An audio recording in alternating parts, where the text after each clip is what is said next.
profesor, voy a continuar con la introducción que hicieron mis compañeras. En este caso vamos a seguir hablando de la evolución que han tenido las diferentes entidades en cuanto a la defensa de las mujeres, en cuanto a abusos, discriminación, tanto en los sectores de salud, educación, puestos políticos, económicos, sociales, y en cuanto a las barreras que les han impuesto a través de los años. Por ejemplo, hace más o menos 8 décadas, en 1946, al finalizar la creación de las Naciones Unidas, más o menos también al término de la Segunda Guerra Mundial, se forma la Comisión de la Condición Jurídica y Social de la Mujer. A través de todos estos años han tratado de seguir haciendo objetivos que puedan diferenciar, enfocándose en diferentes problemas, poniendo, digamos, como objetivos de interés para cada sociedad, para que los puedan alcanzar. Pero aún así la situación se ha venido intensificando en los últimos años, y esto es debido a que ya no solamente va a suponer costes de desarrollo humano, sino también costes de desarrollo económico, depende del sector en el que se ha ubicado,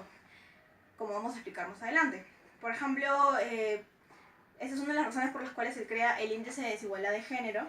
el cual, como su nombre dice, es un indicador de la desigualdad, que va a medir esta en 3 diferentes factores, el cual va a estar definido por la salud reproductiva, que va a medir la tasa de mortalidad materna y también la tasa de embarazos precoces. Después va a estar el empoderamiento, que va a medir la tasa de porcentaje de varones versus el porcentaje de mujeres que ocupan cargos políticos, y también el número de mujeres y varones que hayan completado la educación secundaria. Finalmente también se toma en cuenta la participación laboral, que va a ser medida en la fuerza de participación de las mujeres mayores a los 15 años.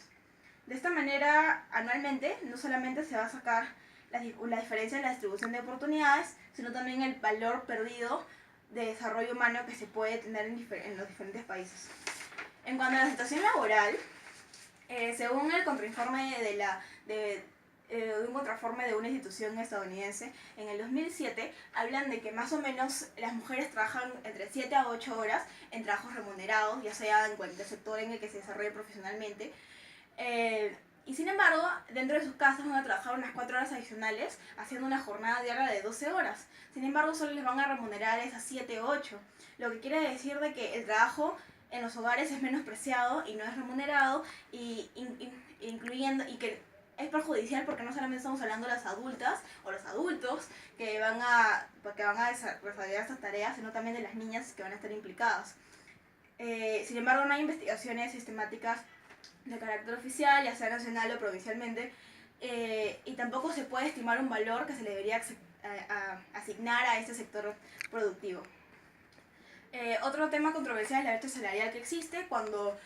una mujer y un varón están desempeñando exactamente el mismo cargo dentro de cualquier sector, pero muchas veces la cantidad de sueldo es abismal. Por ejemplo, según un informe que presenta Saavedra, Jaime y Suárez en el 2002, quiere decir de que aproximadamente el promedio de ingreso de las mujeres peruanas es de 1.053 soles versus los 1.475 soles de los varones. También podemos estimar que en el sector público la diferencia entre rangos de sueldos va a ser de 16% y en el sector privado de 29%. Esto lo dijo Eliana Villa, una representante de la ONU Mujeres. Adicionalmente, también se señala que uno de los factores que va a determinar esta diferencia van a ser la experiencia laboral, las horas trabajadas, pero que el porcentaje que todavía existe va a ser debido a esa discriminación que existe contra las mujeres, y que esto quiere decir que existe una desigualdad y que es una situación real con la que viven muchas personas. En el Perú, el índice de desigualdad va a ser medido en porcentajes, y por lo tanto en los últimos 5 años vemos que se ha reducido en un 0.7%, pero sin embargo, lo cual es bueno, pero sin embargo, aún somos el número 78 en el ranking de países de 155 evaluados, lo cual es mal, porque no estamos mal, pero tampoco estamos bien. Quiere decir que todavía es un factor muy pendiente de nuestra sociedad. En cuanto a la educación, en la década del 90 la situación económica fue mejorando, se fue resurgiendo, y esto quiere decir que hubo una mayor inversión en el sector de educación, creció en un 3,4% del PBI, pero aún así la oportunidad de educación a la que iban a poder acceder los peruanos no se pudo distribuir equitativamente. Podemos estimar de que el 60% fue destinado hacia los varones y el 40% hacia las mujeres. Asimismo, También tiene que ver mucho de la naturaleza de la educación del sector en el que estamos hablando, porque, por ejemplo, en la típica asunción que todos tienen de que los varones van a ser más predominantes en los sectores de ciencia y ingeniería, mientras que las mujeres en las ciencias sociales, empezando desde el colegio, cuando determinamos qué cursos les van a gustar más a cada uno. Esto de acá se llama estereotipos de roles de género, y eso va a influir en los sectores en los que se van a desarrollar profesionalmente más adelante, lo cual va a afectar en el desarrollo económico de cada país. Por ejemplo, cuando una mujer capacitada y calificada para hacer su trabajo no va a desempeñar su cargo, quiere decir que va a ser reemplazada por un varón que no va a ser igual de calificado, y esto trae demoras en la productividad. Por ejemplo, en el caso que expone el diario El Tiempo en el 2016, que es un diario español, dice que una adolescente de 15 años tenía el sueño de convertirse en algún día en ministra de Educación, justamente para poder unir esta brecha, y le dan la oportunidad en el Día Internacional de la Niña en convertirse en alcaldesa de Madrid por un día. Y ella señala de que es cierto, la sostenibilidad de un país mejora si la educación es de calidad. Por lo tanto, si esto pasa, la nación va a crecer. La situación del país puede cambiar completamente si cada vez hay mejores profesionales, y de esta manera se atrae el capital extranjero. Entonces concluye que la educación es la base del crecimiento. Por otra parte, según la Organización de Naciones Unidas para la Educación, dice que en el año 2000 se forma el Foro Mundial de la Educación y mantiene como objetivo la igualdad de género en cualquier situación, en cualquier sector, en cualquier ámbito. Sin embargo, en el informe de seguimiento de la educación para todos de la EPT, proporcionada por la UNESCO, no solamente van a plantear los objetivos a los cuales quieren llegar, la asignación de esos objetivos a diferentes países, sino también de los logros que se han venido accediendo durante todos estos años. Por ejemplo, si bien todavía la equidad no es para todos, en el 2012 104 naciones lograron cumplir con el objetivo de la educación primaria. Quiere decir que más mujeres pudieron acceder a esta y completarla. Asimismo, todavía la desigualdad existe en 48 países, pero es una cifra muchísimo menor a las 73 países que había en 1999. Y por otra parte, del 43% de niños que nunca van a estudiar a la escuela, todavía 48% son representados por mujeres y el 38% por varones. O sea que ese es un ejemplo de la brecha que existe. En cuanto al nivel secundario, que es el nivel de educación al cual la mayoría de la población, en todo caso toda la población de un país debería acceder, en el 2010 se estimaba que en promedio de cada 100 varones que iban y determinaban, 93 eran mujeres, lo cual es mejor que en el 2000 cuando solamente eran 81 mujeres. En los factores que este informe, que este seguimiento va a plantear como barreras, se mencionan casos de infraestructura, distanciamiento de los centros educativos, los problemas familiares y los casamientos a temprana edad. Sin embargo, el principal problema que también se evidencia es la carencia de seguridad que se les puede brindar a las niñas en cuanto a la violencia física, psicológica o sexual. Y finalmente también se recalca el hecho de que los docentes deberían hacerse responsables de cómo manejan la desigualdad en cada de sus salones, y también cómo deberían ser excluidos de este tipo de discriminación, porque muchas veces también se refleja en ellos y es aplicado a ellos. Por lo tanto, si cambiamos la mentalidad de los que están encargados de las futuras generaciones, podemos cambiar la mentalidad de las futuras sociedades. En cuanto al desarrollo económico, la desigualdad se va a representar últimamente, en las últimas décadas, simplemente por cambios políticos o sociales que va, como en el caso de Estados Unidos, que va a hacer que menos personas quieran acceder a ciertos tipos de educación. Por lo tanto, el Estado va a tener menor inversión en educación y va a tener menor desarrollo económico.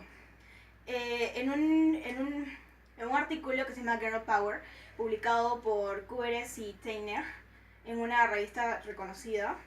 quiere decir de que es muy sencillo, a través de un ejemplo y un modelo, determinar cuánto podía decaer esta economía, simplemente al definir un mercado igualitario para todos y luego compararlo con un mercado con barreras. En este caso, en el mercado, digamos que existen tres tipos de profesionales en el sector empresarial: los profesionales con mucho talento, los de mediano talento y los de bajo talento. En este caso, en un mercado sin distorsiones, hombres y mujeres van a poder desempeñarse según a las posibilidades que les quiera acceder este tipo de talentos. Por ejemplo, los de mucho talento van a poder crear su propia empresa y van a poder hacerla grande y exitosa. Los de mediano talento van a poder crear empresas de mediano tamaño, mientras que los de bajo talento simplemente van a poder acceder a tratar de ser contratados por una empresa. Dentro de esto quiere decir que hombres y mujeres por igual van a tener los mismos cargos, dependiendo de su capacidad laboral y no de su género. Sin embargo, si agregamos un mercado en el cual están las barreras, quiere decir que si por lo menos un porcentaje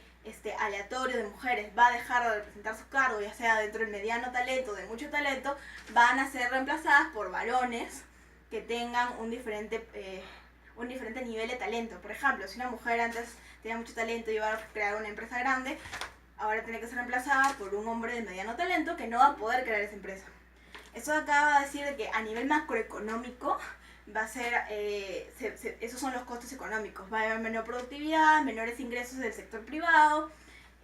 y haciendo cálculos rápidamente se puede estimar que hasta un 10% de la economía podría decaer. No solamente hablando a nivel país, sino también en cada sector, en cada empresa. Ya viendo las diferencias económicas mundiales con datos actualizados, según los profesionados por la OCDE, podemos decir que también las diferencias se ven en cuanto a los países desarrollados y en los en vías de desarrollo. Por ejemplo, las diferencias tienen mayor coste de desarrollo en los países de Oriente Medio y el norte de África, donde, por ejemplo, del 38% del PBI per cápita que se le asigna a las pérdidas económicas, por lo menos una quinta parte es debido a la desigualdad de las mujeres, la desigualdad de género. Y sin embargo, los que tienen mínimos costes de desarrollo va a ser Europa y Asia Central, y también África subsahariana. Sin embargo, en el caso de África, a pesar de que van a tener la misma capacidad de acceder a las mismas oportunidades laborales, las condiciones de trabajo para las mujeres van a ser peores. Quiere decir que no tienen calidad de vida, los trabajos son denigrantes, son extenuantes, a diferencia de los cargos que van a desempeñar los varones. En conclusión, la desigualdad de género se ha vuelto un problema común y se puede comprobar que es de gran impacto en todas las sociedades. Desde la evolución de las entidades que han venido luchando a través de los años, se ve reflejado también en el sector de educación, en la formación de profesionales capacitados y la participación o no participación que van a tener en el mercado laboral. En la situación laboral, la brecha salarial va a afectar el estilo de vida de muchas familias, a restringir la participación de las mujeres. Y también en la promoción de oportunidades, porque este tipo de pensamiento se transmite a las siguientes generaciones, como ya mencionamos antes. Y también en el desarrollo económico se evidencia la disminución de la productividad, no tanto a nivel microeconómico, sino también a macroeconómico. Estamos hablando del desarrollo de países enteros, simplemente por casos de discriminación. Y finalmente podemos decir que si queremos resumir el hecho podemos resumir que si queremos impulsar el desarrollo, ya sea de cualquier ámbito, simplemente y llanamente deberíamos eliminar las barreras sociales y tratar de cambiar las posturas de las nuevas generaciones. Y como menciona esa adolescente en el artículo ya antes mencionado, la base de todo es la educación. Y la educación lamentablemente también está marcada por la desigualdad de género. Esperamos que el ensayo y esta exposición trate de incentivar el debate acerca del tema y también tratar de informar y dar cifras actuales que puedan demostrar la situación de muchas personas y cómo, a pesar de que a veces nunca se dan cuenta o a veces de que no se sientan personalmente afectadas o directamente afectadas, la desigualdad de género afecta a general a toda la población y en general a todo el desarrollo de la humanidad. Gracias.